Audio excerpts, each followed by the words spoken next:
A família de Dom João VI viveu uma saga surpreendente até os momentos finais. O rei não queria deixar o Rio de Janeiro. Em Lisboa, a rainha Carlota Joaquina e o príncipe Miguel comandaram um governo de terror. 2 crianças, filhos de Dom Pedro, receberam as coroas do Brasil e de Portugal. 200 anos depois, com o fim da monarquia no Brasil, ficaram os herdeiros do trono, que não existe mais.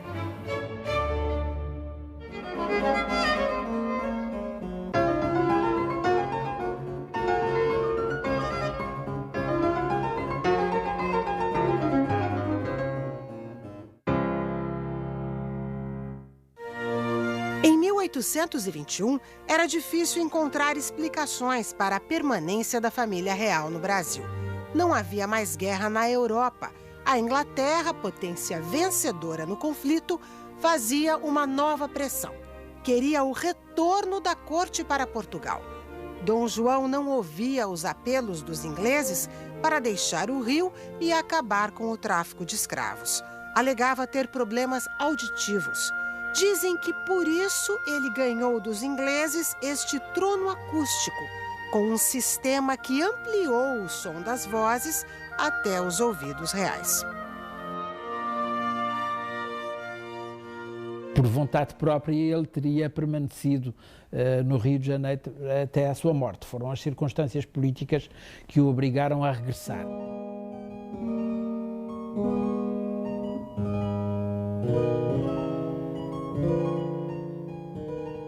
Como em qualquer caso de amor, a paixão entre Dom João e a cidade do Rio de Janeiro se alimentava de bons momentos. No dia mais importante da vida deste homem, dia 6 de fevereiro de 1818, quando ele recebeu a coroa do Império Português, esta igreja aqui, a Igreja do Carmo, antiga sé do Rio de Janeiro, foi o cenário escolhido pelo primeiro e único monarca europeu aclamado fora da Europa. Cuidados tristes, cuidados, oh, ai, onde está meu pai?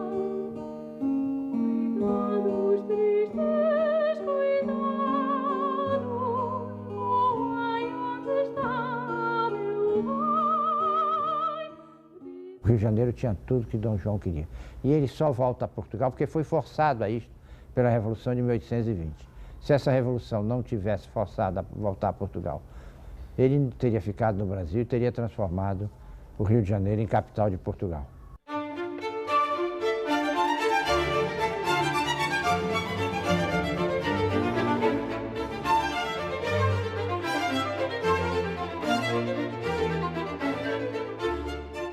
A revolta começou na cidade do Porto, mas logo se espalhou. A tropa portuguesa estava irritada com a falta de pagamento e os liberais, na maioria comerciantes ligados à maçonaria, queriam a queda da junta de governo de Portugal, comandada pelo marechal inglês Lord Beresford. Em 26 de abril de 1821, a família real deixou o Brasil. A chegada em Lisboa inspirou o quadro O Retorno, onde um general inglês recebe o monarca, ladeado de figuras mitológicas.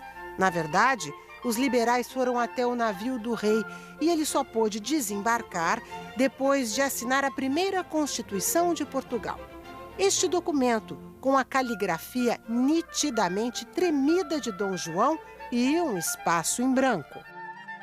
Agora, eles preferiram trazer o rei a quem retiram bastantes poderes, sobretudo tratando-se de um rei que tinha sido rei absoluto, obrigam-no a jurar a Constituição e obrigam-no a jurar a Constituição de uma forma um tanto, enfim, pouco, como é que é dizer, pouco simpática, porque ele jura a Constituição antes da Constituição estar escrita, não é? Só estavam os princípios gerais. E a Dona Carlota recusa, simplesmente, não jura coisa nenhuma, não é?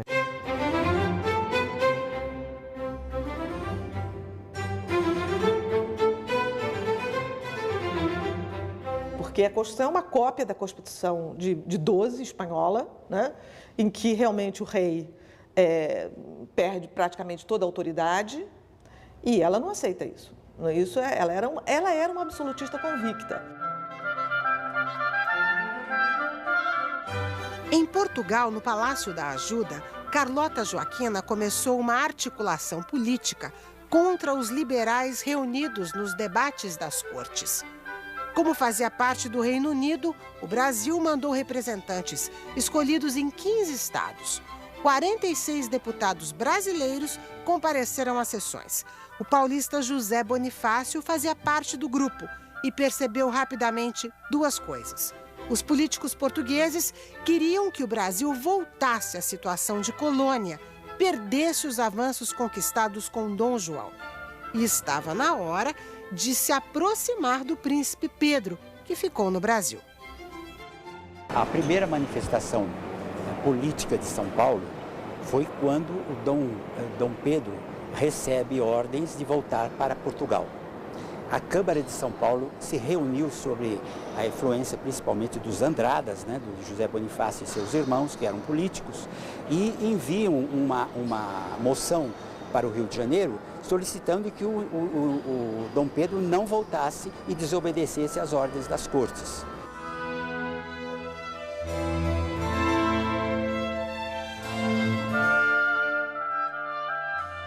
Se a corte não fica aqui, se não fica aqui um símbolo da legitimidade monárquica, bye bye Brasil. Bye bye Brasil. Porque ninguém segura as forças separatistas. Porque já tinham se manifestado em Pernambuco em 17. Não havia realmente não havia Brasil. A ideia de usar o nome Brasil para aquela época é um pouco anacrônico, porque realmente não havia Brasil.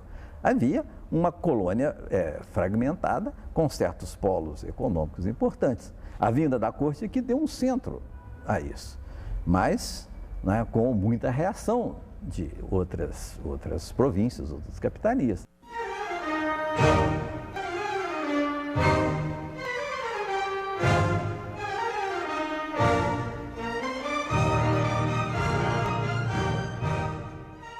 O Grito do Ipiranga é considerado um momento simbólico pelos historiadores. A nossa independência avaliada como uma fórmula imperial e conservadora, comparada aos movimentos republicanos e separatistas que sacudiam a América do Sul naquela época.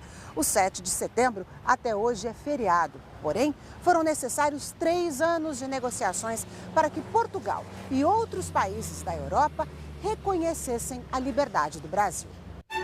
O Tratado de 29 de agosto de 1825 é a verdadeira independência do Brasil. O reconhecimento da separação de Portugal envolveu a negociação de uma dívida que o Brasil teria com Portugal. Na época, 2 milhões de libras esterlinas.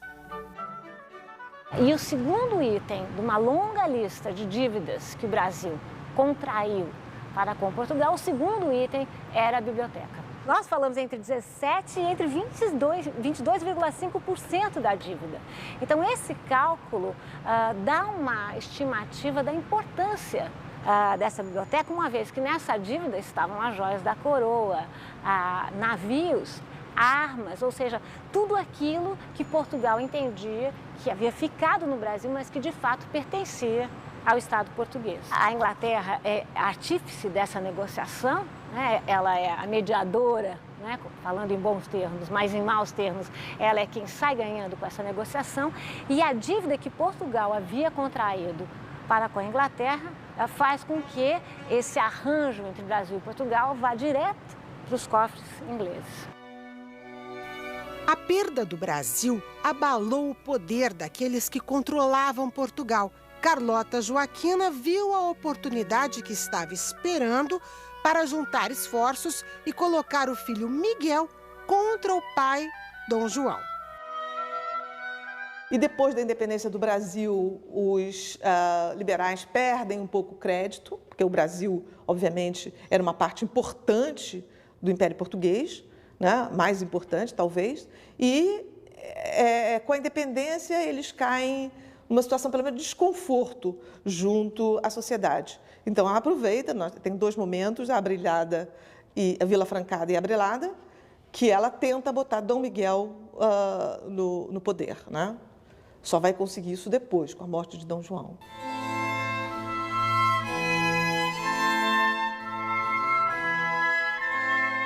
Em março de 1826, no Palácio da Bem-Posta, Dom João começou a passar mal depois de tomar uma sopa. Após 6 dias de agonia, não resistiu. A morte do rei até hoje é envolvida em mistério. No mesmo palácio, o cozinheiro e um criado foram estrangulados. Pode eventualmente ter tido um fim trágico, realmente, que se conhece mal, mas aqui há uns anos houve um especialista, creio eu, em toxicologia, que analisando os restos de Dom João, concluiu pelo envenenamento. E quem teria interesse nisso? Pois os que não estavam interessados neste jogo de equilíbrios que ele patrocinava e de que ele era o exemplo. O equilíbrio estava difícil, tanto em Portugal quanto no Brasil. Antes de morrer, o rei Dom João VI deixou registrado que o filho Pedro deveria ser o sucessor, apesar de ter fundado uma nova dinastia em um novo reino. Mas, em Lisboa, Dom Pedro não tinha aliados, era chamado de o brasileiro. E mesmo com a morte do pai, permaneceu no Rio de Janeiro, onde abdicou do trono de Portugal mediante 2 condições. Dom Miguel, nomeado regente, deveria assinar a Constituição e se casar com a sobrinha, Maria da Glória, filha mais velha de Pedro e Leopoldina. A menina, na época, com 7 anos de idade, era a herdeira da coroa de Portugal. Dom Miguel faz um juramento à Constituição de Portugal, mas com o apoio da mãe, a rainha Carlota Joaquina, ele toma o poder e persegue os liberais que apoiavam a Constituição. Foi um reinado de terror. Os historiadores relatam milhares de prisões e mais de 100 execuções. As forcas nas praças das cidades do Porto e de Lisboa levaram à morte estudantes, comerciantes e soldados. A Inquisição parecia ter voltado. No Forte de São Julião, prisioneiros passavam pelos piores rituais de tortura. Segundo o jornal Correio Brasiliense, 30.000 portugueses optaram pelo exílio voluntário. A rainha Carlota Joaquina fazia as listas dos presos até a doença e a morte em seu quarto no Palácio de Queluz, em janeiro de 1830. E sabe que eu acho que ela até morreu feliz? Por quê? Porque ela morre com o filho como rei, né? Então, ela morre como mãe da rainha, mãe do rei de Portugal. Eu acho que isso para ela deve ter sido uma grande vitória. Dom Miguel reinou em Portugal durante 6 anos.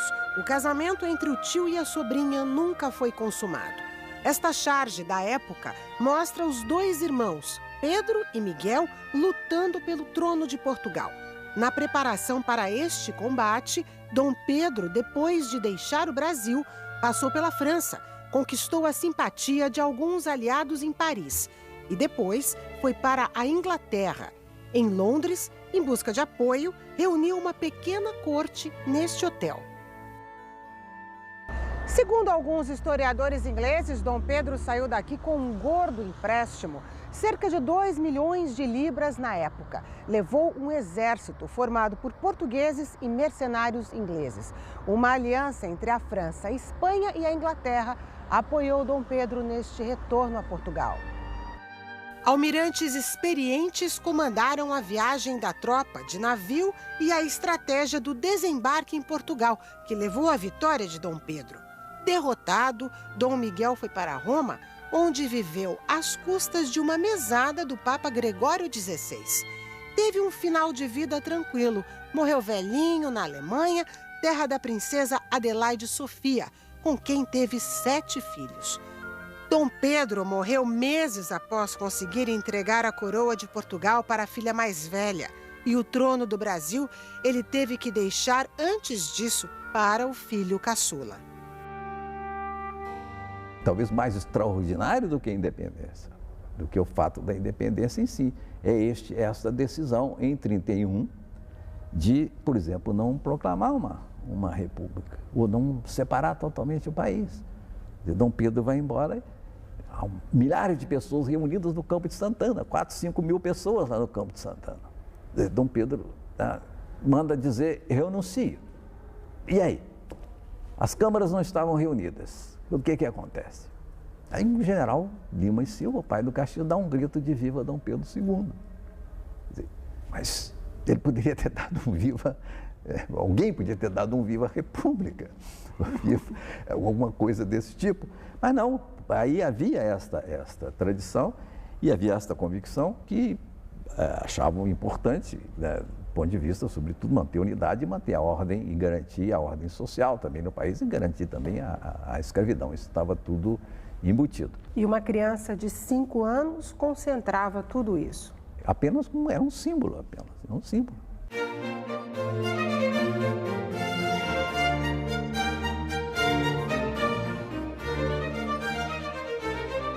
A monarquia acabou no Brasil há 118 anos. Os herdeiros do trono, que não existe mais, se dividiram em 2 ramos, conhecidos como ramos de Vassouras e de Petrópolis, no Rio de Janeiro.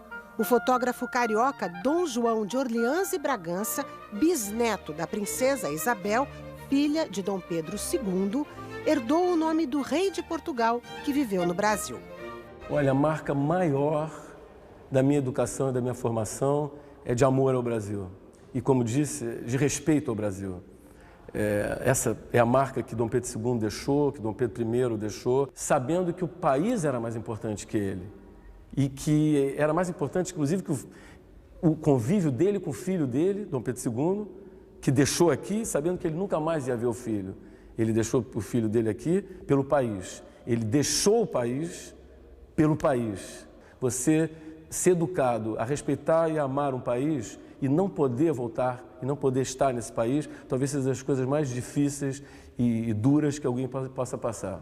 Foi o maior exílio político da história brasileira. Foram 32 anos de exílio.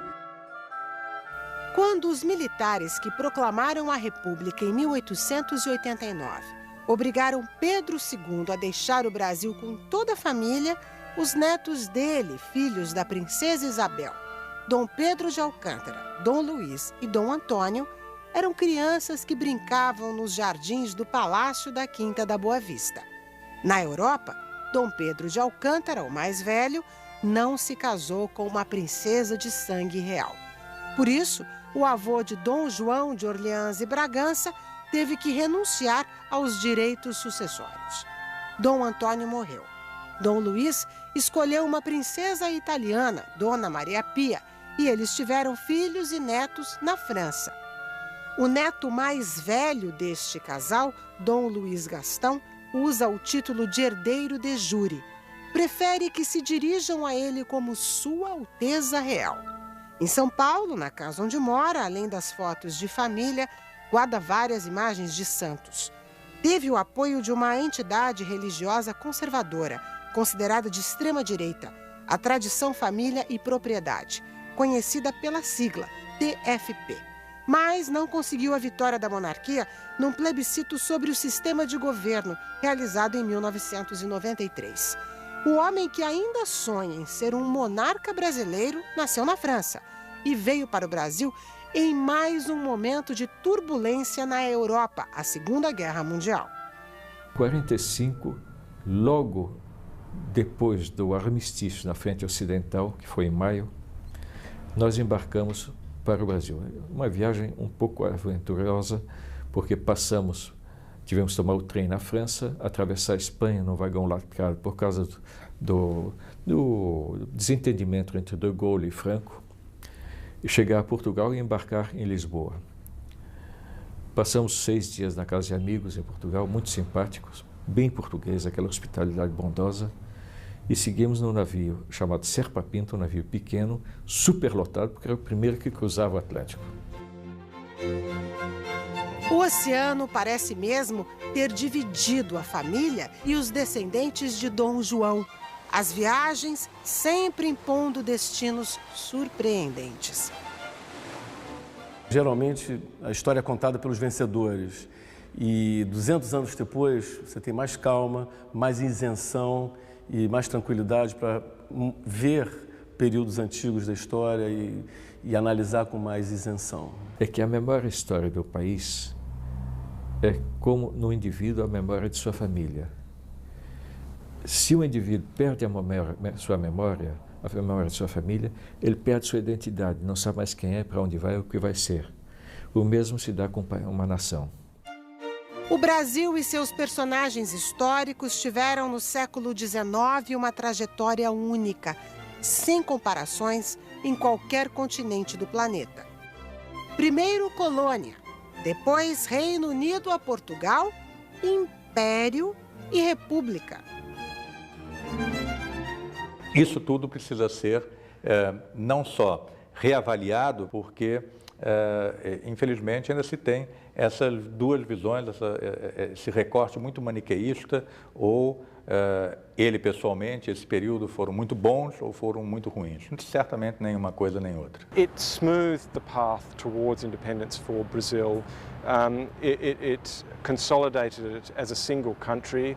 And I think also it made Brazil a unique country with a unique culture, with a unique blend of European and South American. Podíamos também estar comemorando o bicentenário da nossa independência. É uma independência naturalmente contra a colonização, contra a violência que é uma colonização, mas ajudou Portugal a libertar-se. Por quê?